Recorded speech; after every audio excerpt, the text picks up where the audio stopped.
This podcast is intended for educational purposes only and is not intended to replace therapeutic services of any kind. Please refer to the list of references provided if you need support. Okay. Welcome back, everybody, to another session with Sara Cate and Ashley. I'm Ashley. I'm Sara Cate.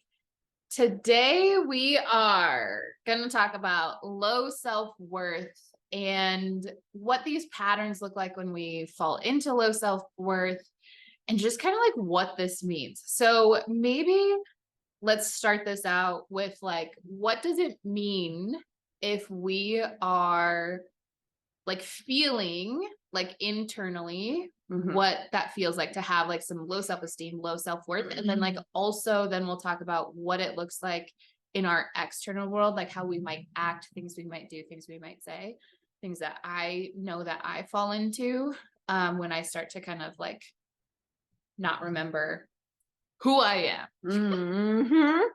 So internally, Sara Cate, how would you describe that inner world for you? Yeah. If you're feeling a little like lower on the self-worth scale. You know, low self-worth, I think it's a massive agent of freeze for me. Yeah. Like same. if I feel like I am doubting myself, if I feel like I don't belong, I don't deserve, which all comes back to self-worth, right? And if I don't feel like I am in that place of like deserving and permission, then for me, I go pretty immobile. I stick my head in the sand. I always like, that is my MO. That is like my go-to, my companion is just like completely fall off the effort. Like I take a hard left and I like bury my head in the sand and I pretend like whatever the thing is there. I'm not going to participate with it. And this shows up in a number of ways and a number of arenas for me. And so I think when we're talking about patterns of low self-worth,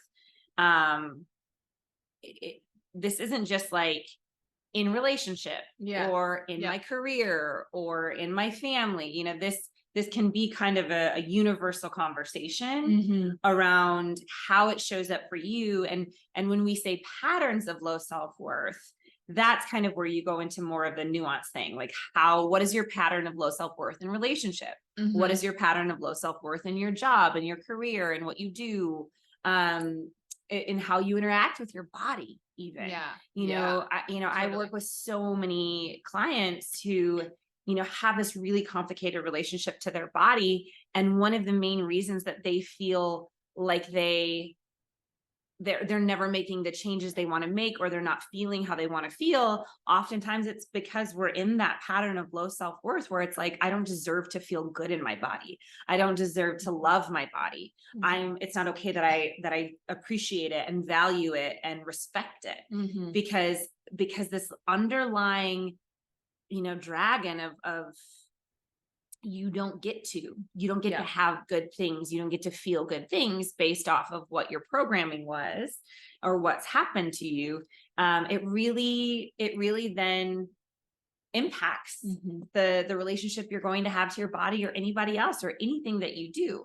So low self-worth, when it's that underbelly of just kind of deceit and deception, it moves and acts in the world for me as like, I'm just going to avoid that thing. I'm going to shut it down. I don't need to do it. Right. Sometimes my ego will come online too of like, oh, I just don't need to do that. I'm not interested. When really like I'm deeply interested. I want to do this thing, but I'm immobile because I don't believe I'm worthy of it or I'm worthy of the outcome of it, whatever it might be. So, it really is for me a big freeze kind of experience. What about you? I'm kind of the same. I sleep a lot. Yeah. But I use sleep as an avoidance for everything. I'm anxious, I sleep. I'm sad, I sleep. I'm mad, I sleep. And so but then it's not like a restful sleep. It's like I take, 4 naps a day and then don't feel rested. Yeah. And so that's like what I'll do like to avoid. But I also, especially these last couple years. So like I've talked a couple times on this podcast about the miscarriage, and especially like when Sara Cate was talking about like the low self-worth in your body. I was coming from a place, so prior to miscarriage, I was coming from a place where like I really knew my body. Mm-hmm. And I felt the moment of implantation of that pregnancy. And I like, I'll never forget what that feels like. And I remember being like, holy cow, I felt that. And also, oh my God, my body is so fucking cool. I love my body so much that I'm so happy that I got to feel that. Like, that was awesome. And then after the miscarriage, there was like this huge downslope of like, betrayal. And I thought that my body just kind of went sideways on me and abandoned me. And so it's been so interesting to watch myself, because I don't even think that I don't think that I knew that that's what I was doing, that I was just like really turning away from my body. I was too much in that little like trauma vortex that we get sucked into. Yeah. To like recognize the things I was saying to my body. And as I started to come out of it, it was so, and it still is interesting, because I don't think that I'm fully out of it right now, but it's been so interesting to see and watch my language change to come back to this place of like, my body, first of all, is capable of so many incredible things. Mm-hmm. And to return to that like gratefulness and being thankful for what my body can do, but also like the return to liking my body and to loving my body and to enjoy experiencing pleasure, and all of that has been like I don't know how to describe it, like one of the most enriching, even though it was really hard in the beginning. Although maybe I didn't know it was hard. Looking back, I'm like, damn, you came a long way. But it's been one of the most enriching experiences, because there's been so many different conversations that I've had with myself where I've had to like really kind of have some like almost like when you like describe to somebody that you have like a come to Jesus talk with them, like almost like a come to Jesus talk with myself and my body of like, hey, this is what we're on this earth to do, and you deserve to enjoy the things that you used to do. You deserve to be strong if you want to be strong. You deserve to look however you want to look. And like, we're doing this together type of thing. Like really treating my like physical body as if is my home, because it is in this earthly presence. It's my home. And that's been one of the experiences that has taught me more about worthiness and understanding, not just for myself, but the depth of the complexity of not feeling like you can have that like deserving and across like the board, just in everybody in that like universal way. So that's been like I don't know, it's also just been, it's helped me in so many ways. Like we are talking about this in like a universal way, and that is like a very specific example of like my physical body, but obviously there's internal dialogue that goes on with that, and that has helped me in my career. It has like propelled me along a different path, really. And it has helped me in relationship, because I am more accepting of pleasure for myself. And when you can show up and accept daily pleasure, like true daily joy and pleasure, the way that you show up in whatever relationship it is, friend, coworkers, whatever, is just, it's totally different. So this is universal, but there's cross connection. And, to your point, like, not only is it, I want to feel strong, healthy, happy in my body, how that forays then into the emotional experience of that, and like our worth when it comes to emotions. If you were raised in a home, or if you have been historically in relationships where your emotions are not seen as important or valuable or acknowledged, then your emotional experience is going to be something that you also maybe discredit or discount or shut down. So Ashley, when you're saying there's like cross connection, it's so true, because the way that you feel in your body sensation wise is deeply connected to the way that you feel in your emotions. And so if you are unhappy in your body, or if you're, what Ashley was kind of teetering on the edge of is like shaming her body. Oh, totally. For, there was a lot of shame. There was a lot of shaming of her body because of the miscarriage and of the fact that something, didn't go the way that it was, quote unquote, in air quotes, supposed to, right? It didn't do what it was supposed to. And so then there was this like shame of like, why didn't you? How dare you? Like, you should have. And so that emotional experience of shame then comes into play. And unfortunately, oftentimes, myself included, amongst almost 100% of my clients, the shoulds come in, and the shoulds are like one of the strongest indicators that we are dealing with a pattern of low self-worth. Totally. I should have known. Yeah. I should have done. I should have tried harder. Yeah. I should have been aware of things I could never in the world be aware of. Right. And so like there's this emotional experience of shame that really is deeply connected to a pattern of low self-worth. For sure. And we then sometimes, unfortunately, become our own perpetrator in that.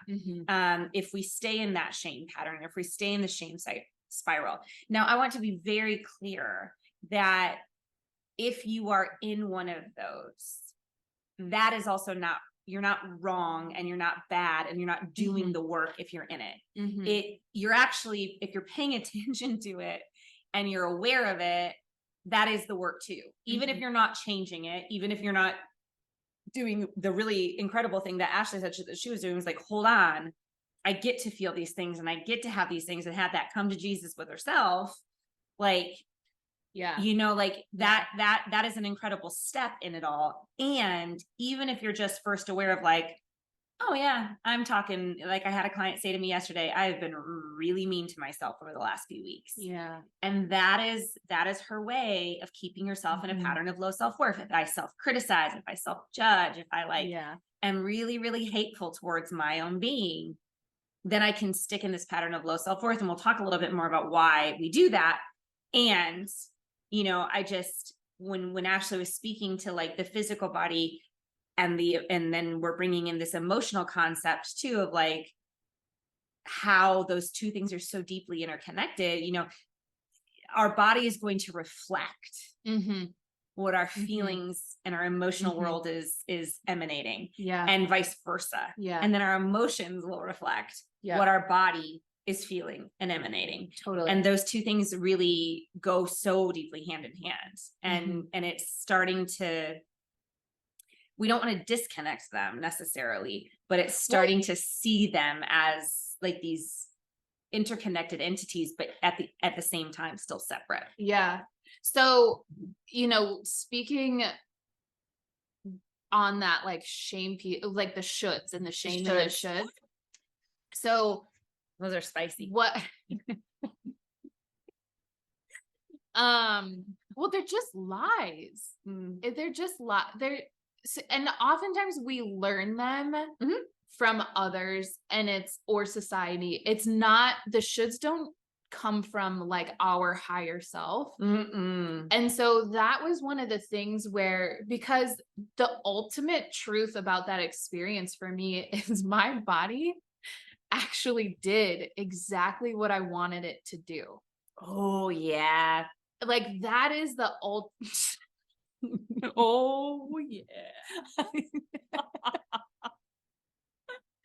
Well, sorry, that was a very strong connection in my brain for what you went through. Oh yeah. Because like you were shaming your body for doing the thing that your deepest truth. Yes. And authenticity, which we will talk about next time. Wanted. Yes. And so your body responded, yet you decided. Yeah. And a lot of that came from, truly, wrong. Yes. It came from me believing the outside world of what people have told me. And also being in this position of like, okay, which isn't like, I can do this, right? This isn't what I want, but I can do this. I'm going to be like the martyr of my own life and do these things that I don't want to do just to show, just to prove that That I that I can, Yeah. and it's so like so I just wanted to like say that because your highest, your truest version of yourself does not believe those shoulds. Um, and that's like the ever evolving journey to get there, right? Because it's not like it's perfect for me now. Like I mean, I've talked recently on this podcast about how like this time of the year is always a little bit like swishy, where I'm going like back and forth. I'm like so happy, and then I'm like, oh, like in the depths of that like sadness still kind of. So it's like more complex than just saying you get there and then it's like smooth sailing. But when we're talking about how the emotions are connected to the physical and the sensations and all of that, I think we need to like bring in and remember or remind everybody of the fascial system, which is this webby matrix of connective tissue in your body that is head to toe, front to back, side to side, continuous. There is no break in it. It covers every single fiber of everything in your body. It is what holds you up.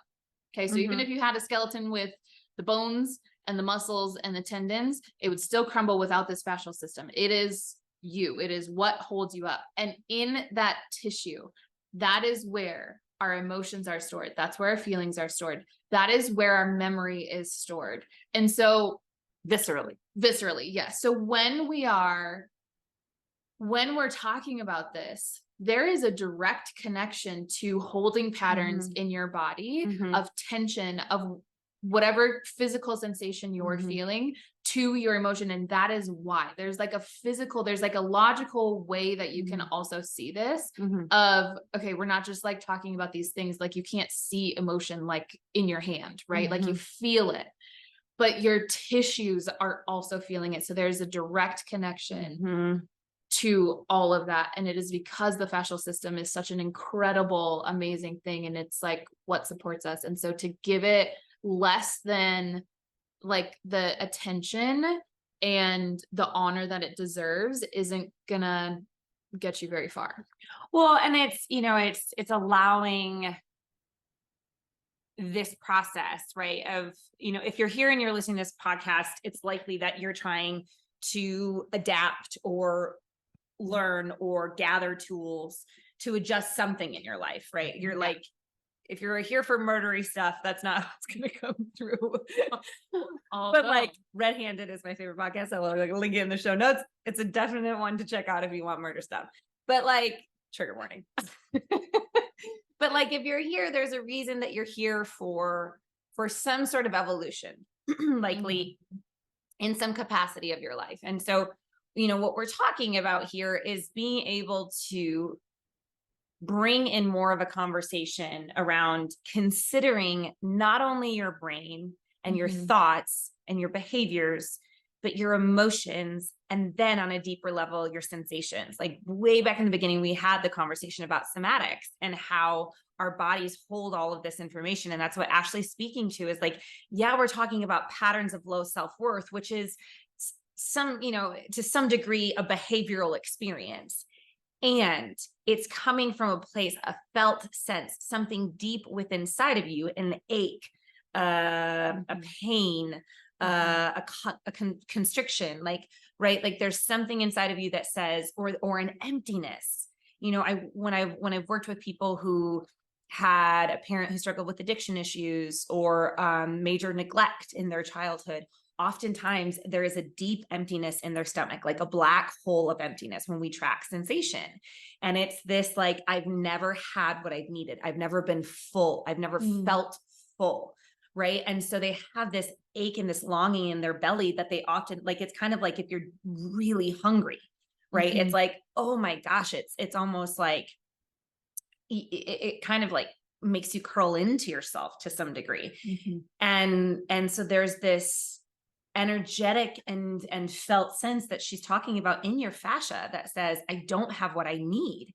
And so if you've historically lived with that ache, that emptiness, that that missing in your belly, that or lower abdomen, or even just chest, heart, it doesn't really matter where, but if you've ever felt that sensation of not feeling full, not having what you need, then likely when we go to patterns of low self-worth, it's because we are familiar with that sense of, I don't deserve this. I don't get to have what I need.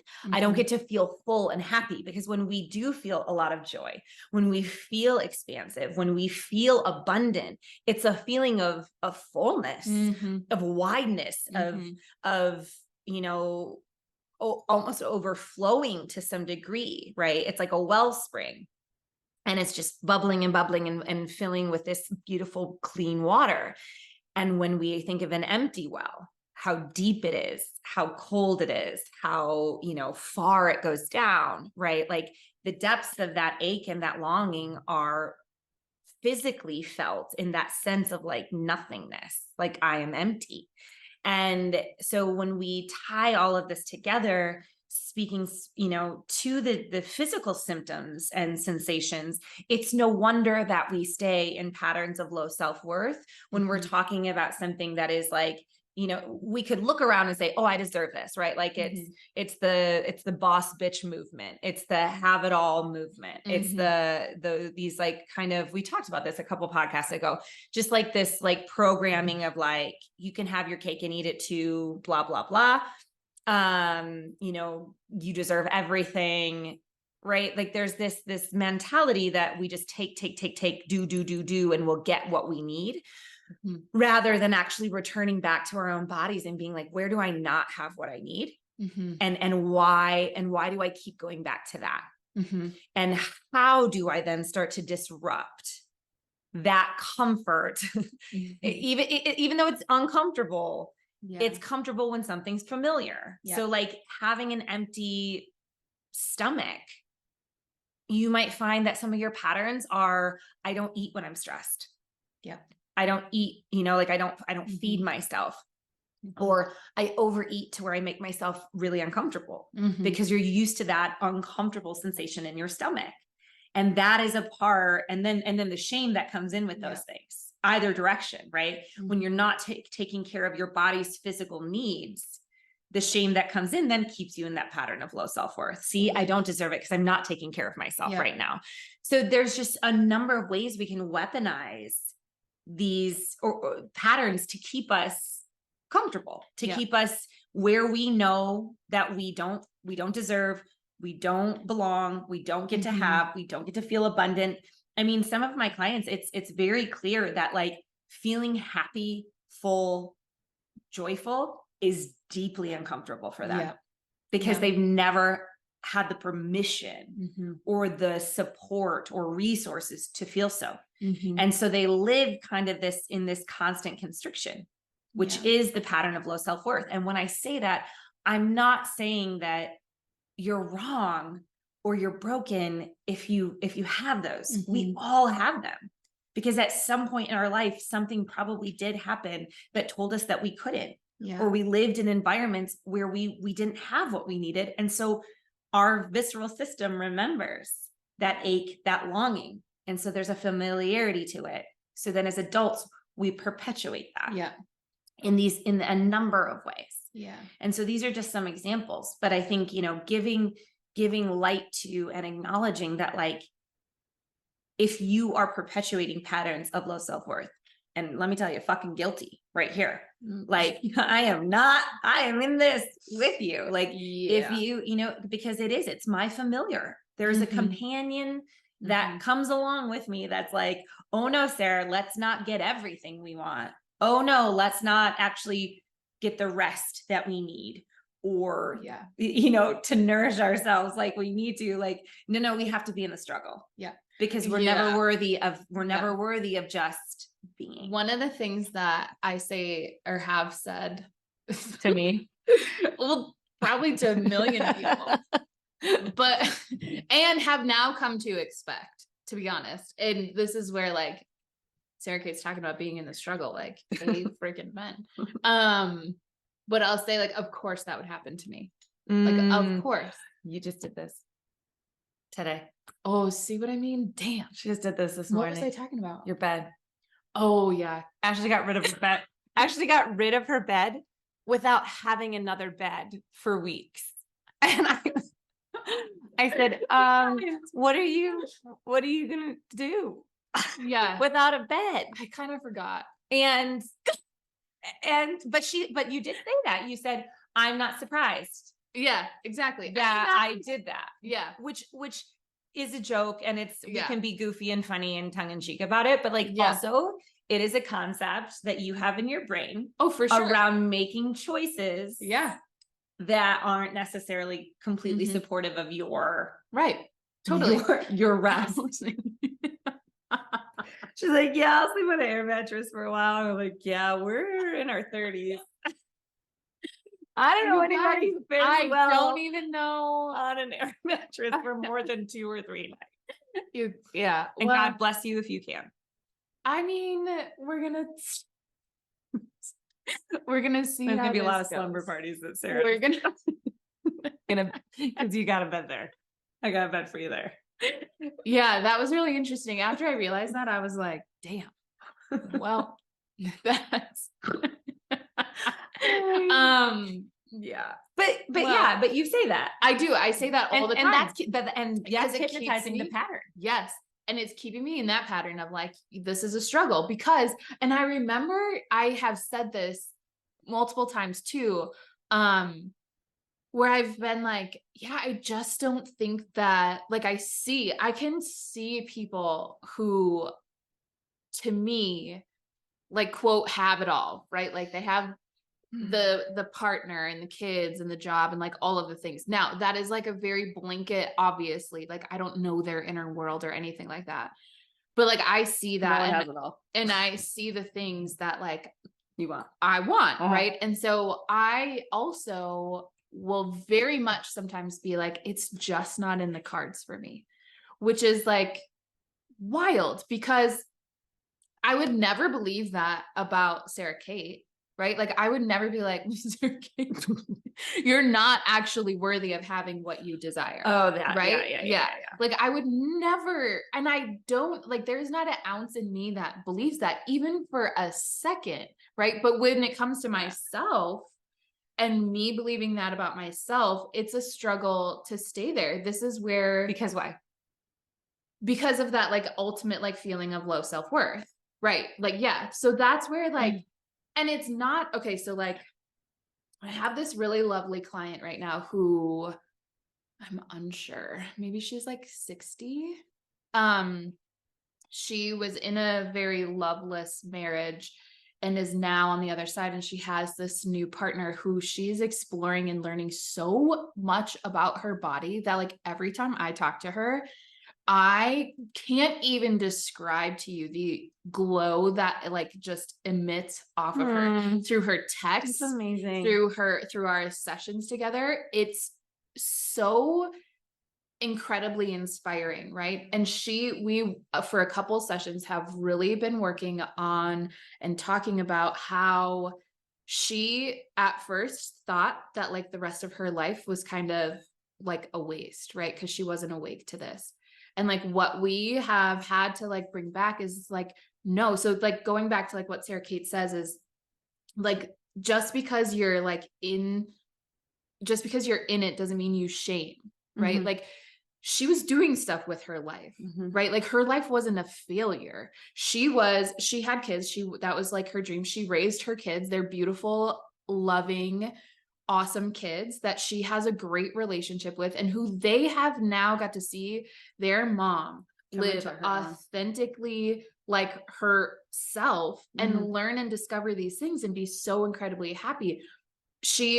And her career, she was doing things in her career. Like her life wasn't a waste. Your life is not a waste if you're in this moment. Like these last 2 years of my life I've learned more about myself than I have in a really, really, really long time. Even though a lot of that time I was spending in this like, okay, shame-based state where I now know and truly believe most of the time that those things aren't true. The thoughts that I was having aren't true. And that I really do have myself and that I really am full and abundant in all of those things. Right. But that doesn't mean that it's always just like rainbows and butterflies. And so I just don't want you to just to like compound on top of what what Sara Cate said is like, this does not mean that when you're in these times where you're really having a hard time seeing it, or you're in the pattern. Yeah. Like we freaking get it, man. And and you get to be, you get to be in the pattern because it's become a pattern for a reason. Yeah. Like patterns are built out of systemic and like structural organizing that says, you are not worthy. You don't get to have your needs. You don't get to have your feelings. You are not worthy of that. You are not worthy of my love. You are not worthy of my affection. Like it comes from these places of deep programming. And it's not that even like your parents maybe weren't even saying those things to you or doing those things to you, but even if they were feeling them about themselves, then that was going to be embedded in how you viewed yourself. Like, you know, I always ask my clients when they're like having these conversations, when they're like, I'm talking to myself in this way. Like I'm saying, I can't believe you did that. Like what Ashley was saying, of course I did that. I say, is that your voice? Or where did you first hear that? And oftentimes they'll say, yeah, my mom talked about herself like this, or my dad would talk to my mom this way, or my mom would talk to my dad this way, or they maybe talked to you that way. We don't know. It's all of the above, right?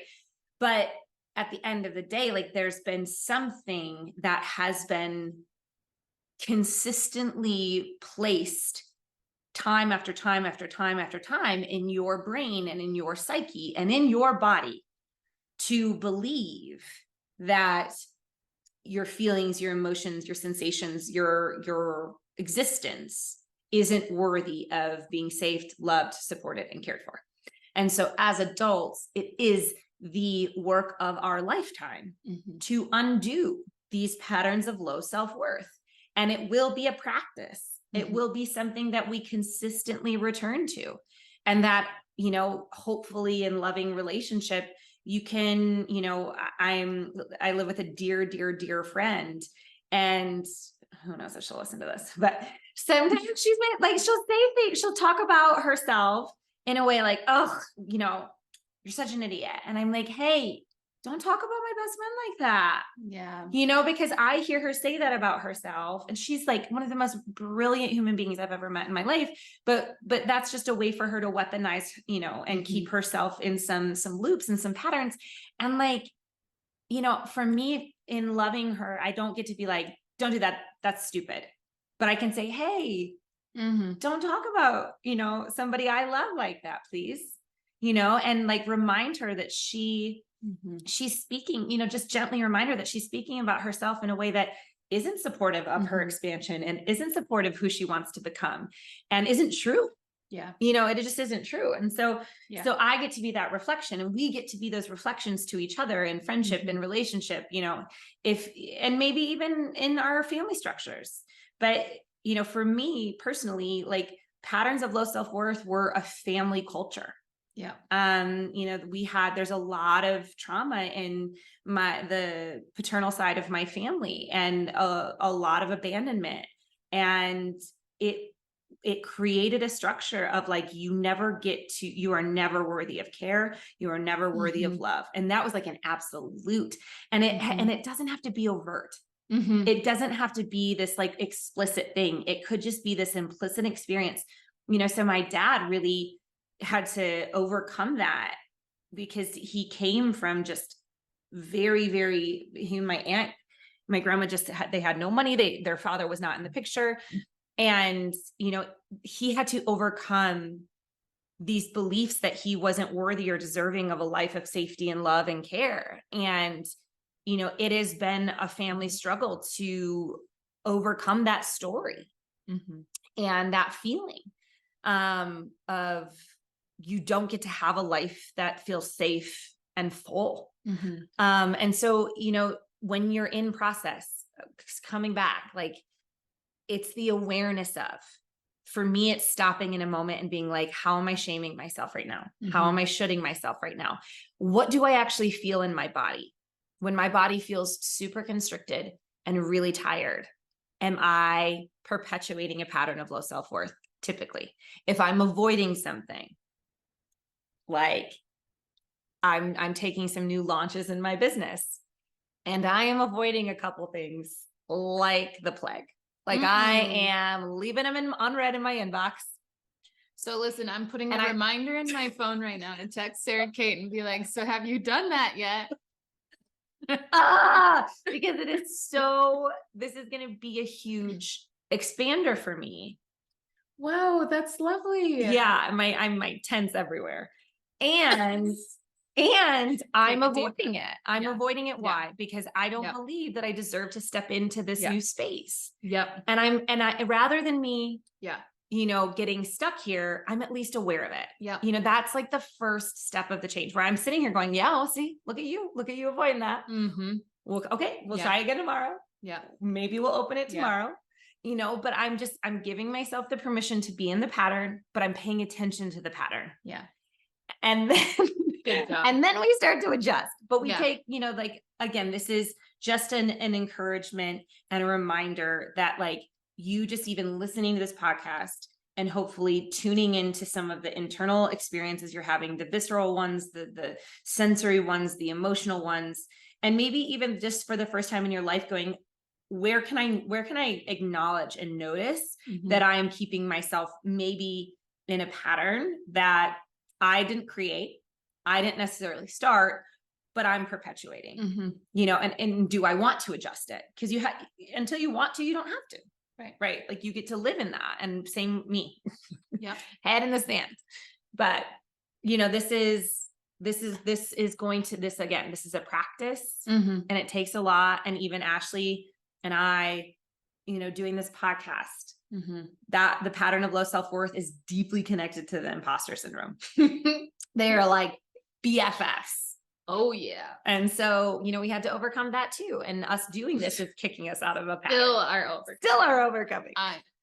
So if you're feeling like you are in that pattern, or you have those patterns, just a little breadcrumb from the universe saying, hey, it could be different. Yeah. Oh yeah. Okay. I think that was really nice. Yeah. Oh, that was really nice. I think this was one of my favorite conversations. I like that. I mean, I feel like it's funny when we go through these and we do these episodes and we come up with these topics. Like, this is one I have prepared because it's something I talk about so frequently with my clients. So I really didn't have to like do a lot of thought about what would come through. Yeah. And I think we were both like, yeah, let's just start the episode. And so I literally was like, okay, you want me to start? And she was like, yeah. I was like, okay, I don't know what I'm going to say first. And then she was like, that's great. Exactly where we should start. And so that's where we started. And I love that. So sometimes the juiciest ones come out of the most simple. Yeah. Okay. So we are so grateful that you have been here with us. And if you got something from this, if you think that somebody else might benefit, please share, like, comment, subscribe. That's the other one. It helps us. Yeah. Just reach more people. We are just trying to reach as many people as we can. Sara's giving spirit fingers right now. Well, I was singing the Neil Diamond song, hands touching hands, reaching out. I immediately went to Bring It On and Spirit Fingers. Different worlds. Very different worlds. About karaoke, and I feel like earlier in Sweet Caroline is like a karaoke classic. So that's why I think not for me. Okay. I told her we gotta go, but I told her this is the end. This is the end. I told her that my go-to karaoke song was Ghetto Cowboy. Ghetto Cowboy by Bone Thugs. Anyways. And mine's Neil Diamond. So this is who we are, everybody. So invite us over for karaoke. You will have a great time. Okay. Okay, thanks. Bye. Bye-bye.